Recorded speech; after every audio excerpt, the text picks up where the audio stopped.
Have you ever felt that gut-wrenching sting of failure? That feeling when a door slams shut in your face, a project collapses, or a dream seems to slip through your fingers? We've all been there. It feels like the end, doesn't it? A final verdict on our abilities, our worth. But what if I told you that's a lie? What if I told you that failure is not a period at the end of a sentence, but a comma, a pause, a moment to redirect? Welcome back to Rise and Thrive Nation, the place where we turn obstacles into opportunities. Today, we're going to dismantle the fear of failure and rebuild it into the most powerful tool you have for success. Because failure isn't the end, it's feedback. It's the universe handing you a blueprint, showing you exactly where the weak spots are, so you can rebuild stronger, smarter, and more resilient than before. Every no you hear, every stumble you take, is not a rejection of who you are. It's a redirection toward who you are meant to become. So how do we do it?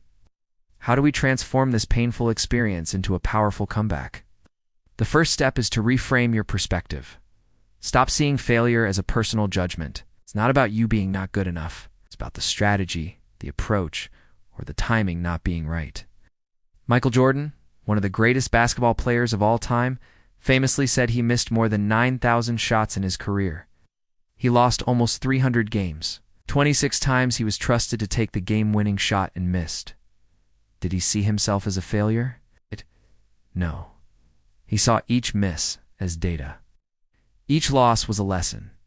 When you face a setback, instead of saying, "I failed," try saying, "This approach failed." See the difference?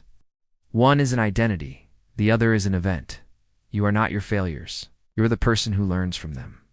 So the next time you experience a setback, I want you to become a detective. Get out your magnifying glass and ask the right questions. What went wrong here? What was outside of my control? And most importantly, what is the one lesson I can take from this that will make me better next time? This isn't about dwelling on the past. It's about mining it for gold. That's how you turn disappointment into data-driven determination. The second key is to embrace the process of resilience. Resilience isn't something you're born with. It's a muscle you build. How do you build muscle? By applying resistance. Failures are the weights in your mental gym. Each time you get knocked down and choose to get back up, you're doing another rep. You're strengthening your resolve.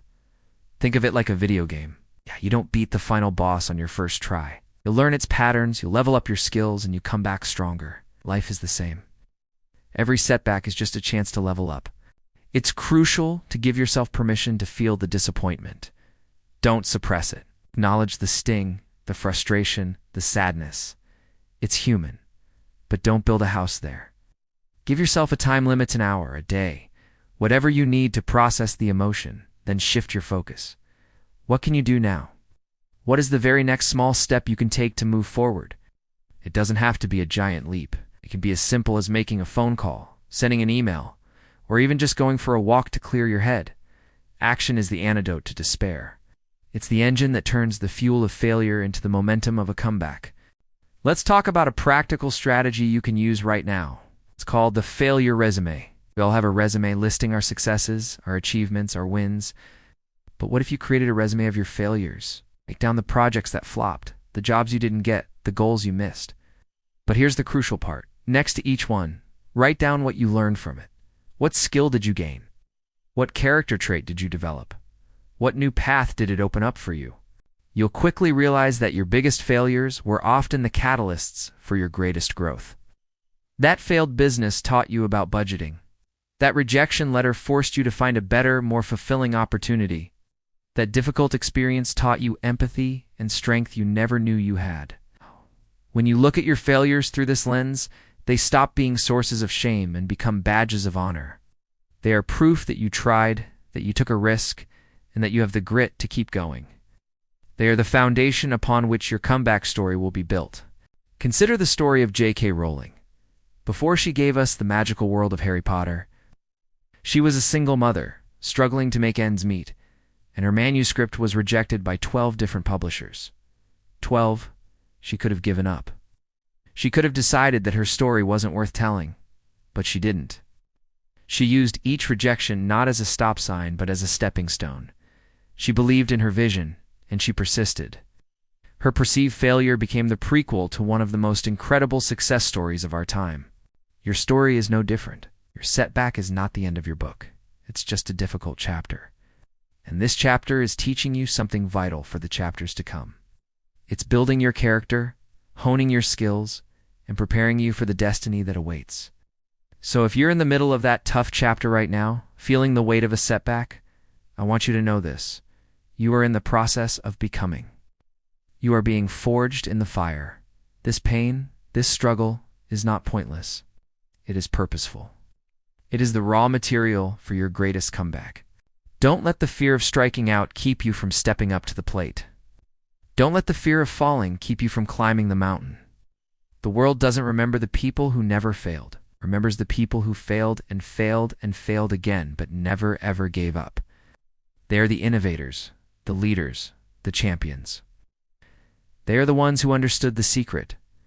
Failure is not the opposite of success. It's a part of it. It's the messy, challenging, but absolutely necessary path to get there. So, are you ready to stop fearing failure and start using it as fuel? Are you ready to look your challenges in the eye and see them not as obstacles but as stepping stones? You have everything within you to turn your greatest setback into your most glorious comeback. Rise up, learn the lesson, and get back in the game. Your destiny is waiting. Thank you for joining us today at Rise and Thrive Nation. If this message resonated with you, please give it a thumbs up. Share it with someone who needs to hear it, and make sure you subscribe and hit that notification bell. We're here every week to bring you the motivation and inspiration you need to thrive. Till next time, stay strong and keep rising.